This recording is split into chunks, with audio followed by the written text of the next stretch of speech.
Hey everyone!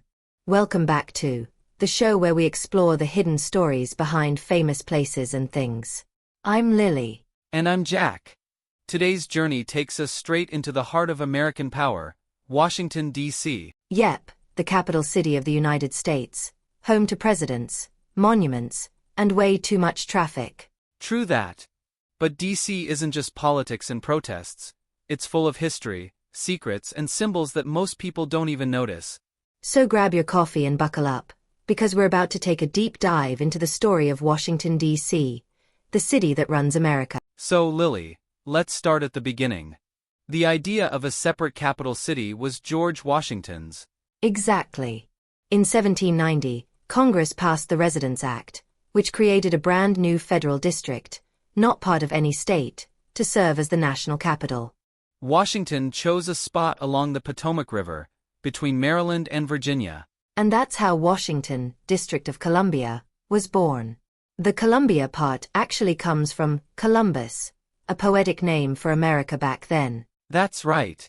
And fun fact, the city was designed by a French architect, Pierre-Charles L'Enfant. He planned the city with broad avenues, open squares, and majestic buildings.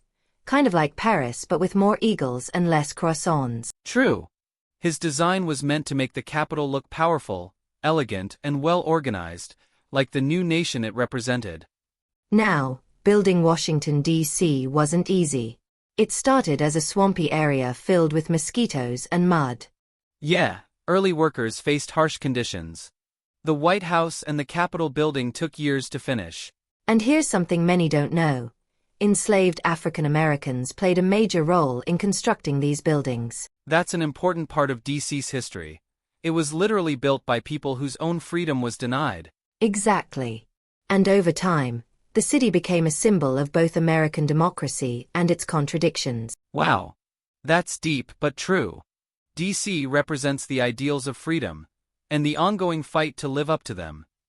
Alright, let's lighten it up a bit, because D.C. is full of amazing landmarks. Totally. You've got the White House, U.S. Capitol, Lincoln Memorial, Washington Monument, and of course, the Smithsonian Museums, all free to visit. Fun fact. The Washington Monument was once the tallest structure in the world when it was completed in 1884. That's 555 feet tall, and made entirely of marble, granite, and bluestone gneiss. You really did your homework. Maybe a little too much. But here's something cool.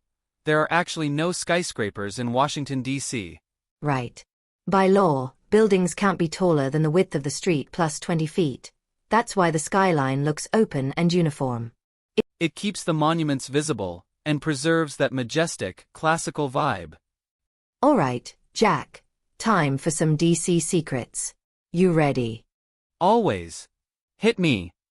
There's a popular myth that D.C. has secret underground tunnels connecting government buildings, including the White House. And that's actually partly true. Some tunnels exist for security and transportation, though most are off-limits to the public. Here's another one. The Capitol building's dome isn't solid.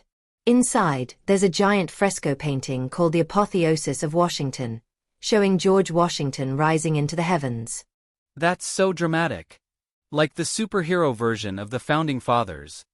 Exactly. And did you know D.C. has 0 voting senators in Congress? Yeah, that's the weird part.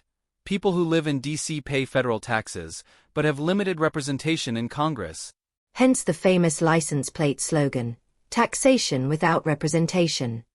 A full circle moment from America's own revolutionary history. Time for my favorite part. Fun facts. Alright, let's go. Number 1. D.C. is home to the largest library in the world. The Library of Congress. It has over 170 million items. That's a lot of books. Imagine the late fees. Seriously. Fact number 2. There's a law that makes it illegal to dance in the monuments at night. Jack. So no TikTok challenges at the Lincoln Memorial, huh? Nope. And here's a cool one. The streets of D.C. are laid out in a grid with diagonal avenues named after U.S. states. Yeah. Yeah, but there's no J Street. Many people don't notice that. Some say it's because Old English script made I and J look alike. That's such a nerdy fact. I love it. same here. Oh, and one more. Every year, thousands of cherry blossom trees bloom near the tidal basin, a gift from Japan in 1912. Those pink flowers make DC look like a painting in spring. It's one of the most photographed events in the city. United States Segment 6. What DC represents. When you think about it, DC isn't just a city. It's like America's living museum. Totally. Every building, statue, and park tells a story about democracy, progress, and sometimes, struggle. It's also where history keeps repeating. From protests to inaugurations, from unity to division. And yet, it always stands tall, like the Washington Monument itself. Poetic, Lily. You should write speeches for the president someday. Maybe one day. But for now, I'm happy hosting. Okay, before we wrap up, quick quiz. Bring it on. Question 1. What year was Washington, D.C. founded? 1790. Correct. Question 2. Who designed the city's layout? Pierre Charles L'Enfant. Nice. Last one. Why doesn't D.C. have voting senators? Because it's a federal district, not a state. So that's Washington, D.C., the city that tells America's story in every stone and street. From the White House to cherry blossoms, from power to protest, it's where history never stops moving.